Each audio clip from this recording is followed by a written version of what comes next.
Well, those of us with children know that some are lazier than others, and here at Smart Life, we're extra sure of that. But my next guest says there's no such thing as a lazy child. Clinical psychologist and my writing partner, Dr. Dathan Paterno, is the clinical director at Park Ridge Psychological Services, and he is here to explain. Dr. Paterno, welcome back to Smart Life. I just might have a little bone to pick with you on this, my friend. Okay, I mean, let's get at it. okay, now, how many children do you have? 3. Three. That's what I thought. And I have five. And I do notice completely different genetic predispositions toward what I would call laziness among my five children. But you Right? say there's no such thing as a lazy child. Okay.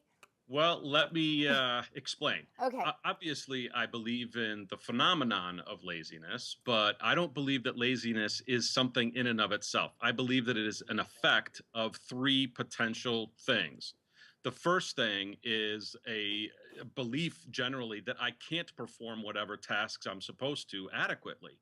And if I can't do it well, I'm going to run like crazy away from it because I don't want to be a failure all the time. Okay. So a lot of times we see children not do things that they're supposed to because they don't think they can do it properly. The second thing is because of depression or anxiety. Frankly, some of us have more important things to worry about than math or social studies. We have existential crises, we have things going on in our homes, we're depressed about other relationships. And so kids are more prone to just kind of shut down because, frankly, they haven't resolved those other really important things. And then the third, and I think the most powerful and probably the most often problem here, is just a person that has insufficient motivation, either extrinsic motivation or intrinsic motivation. And that's not to say that every child needs to be exactly the same in terms of that. Some kids need more extrinsic motivation, as I know with my 3 kids. Some of them I have to crack the whip, and some of them are just more naturally intrinsically motivated to do what they're supposed to do. So regardless of what the reason is, the end result can look like laziness, and I certainly would call it that, but that would help you determine what to do as a parent. Hmm. So am I wrong in guessing that as you start out trying to motivate your children, most of the motivation is going to be an extrinsic form of motivation, and that Right. should be changing incrementally as they're growing, and perhaps in those teenage years especially, hopefully really taking off like a rocket ship, right? That's absolutely right. And you should try to find that sweet spot where they're trying to do it intrinsically. They don't want to do it just because it pleases mom or dad Right. or because they get privileges, but because it makes them feel proud or they realize that they're using God's gifts. And we want to get out of the way when that happens. If we keep reinforcing or rewarding kids for things that they naturally want to do on their own, we're actually getting in the way of their development. So sometimes what happens with parents is that they're trying to reward too much or punish too much when they just need to get out of the way and let the child figure it out for him or herself. And that sounds easy. But when we're talking about school or we're talking about chores, my trash cans are overflowing. One of my kids has trash duty. Hmm. I'm using a little external motivator or two. I Sure. would love to be able to cultivate more intrinsic motivation in my children. But what are the real tricks to that? Yeah, well, you have to find out, I think, just like we were talking about love languages and things like that, everybody's got their motivation language.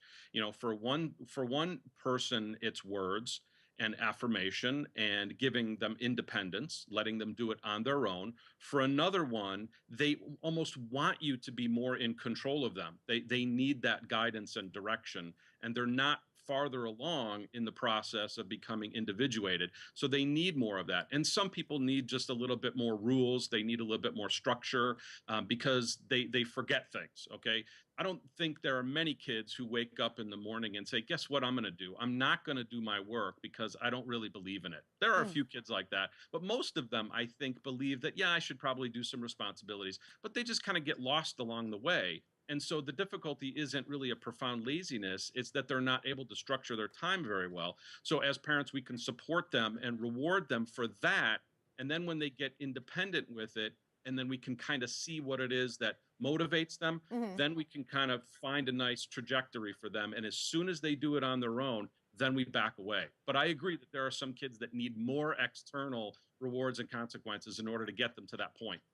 What are the biggest mistakes that you think parents make, aside from the presumption of laziness, which we already discussed? Other than that, what are some of the biggest mistakes that you see in your practice as common, distractions from what they should be doing to motivate their children? Well, I think the two myths that parents have are, well, because my child loves me enough, he or she should want naturally to do what he's supposed to do. Okay, I think that Sonny should be able to take out the garbage because he loves his mom, and she should. I want her to be so happy with what I'm doing here. No, that's a myth. Okay, that's not going to happen with a 5 or 6 year old. When they're 17 or 18, they better be doing it for more relational reasons. But I think parents sometimes underestimate how much a kid needs those external reinforcers. And then the opposite is when a child is 14 or 15, they don't want to do things because mom or dad say. And so they try to continue those patterns that are appropriate for a 6 or 7 year old. And the child is saying, no, I want to do this because it's important to me. I don't want to do it just to make you happy. And so they kind of push away and stop doing the things that they want to be doing on their own. Almost out, it seems like it's out of spite sometimes, but it's not really. Hmm. Interesting. As far as the children out there who maybe they just do have an extra low dose of motivation, what would you say to parents who think, I wonder if there's a problem? Does my child? I know we can't say does he have ADHD, but we could say does he have a motivational issue? I mean, how do you distinguish from just a child who hasn't been properly motivated, and really that rests on the parents' hands, I think, pretty much, and the child where there is some sort of problem with the child's motivation? Well, the question I always ask is, what are they motivated to do? If the Mm, child is motivated to play video games, is motivated to go outside and play, is motivated to watch movies and do other things, then the primary problem probably isn't depression. It's great probably not point. an underlying laziness or energy problem. It's they just don't feel like doing work. Yeah. And so we have to provide them the structure that says you may not have these goodies unless and until you do what you're expected. And to be very, very consistent about that is so important for parents. At what age can we really start to see that shift from the extrinsic motivator to the intrinsic motivator? I think with eldest children, you're going to see it earlier. You're going to see it at 7, 8. With middle children, you're going to tend to see it at 11 or 12. And with youngest children, or toward the bottom, I think you're going to see it even a little bit later, 13 to 15. Interesting. But all children are capable of getting it. And so we as parents need to push that to the lowest limits as possible. Yeah, and I think the kids live what they see also. And I think that parents have to be very careful not to get their feelings hurt. Because you're right, I'll come home from what they know has been a really rough day for me or something. And then if the trash isn't emptied, I'm like, wait, and they want to give me the, oh, I love you, I love you. I'm thinking, well, then show me that, then have the trash emptied. It's the only thing I ask you to do, so that Right. kind of thing. I think parents need to be really careful about injecting their own emotions and projecting those onto their children as well. Dr. Paterno, we always appreciate your wisdom on all this. Thank you so much for being with us. Thanks for having me. All right.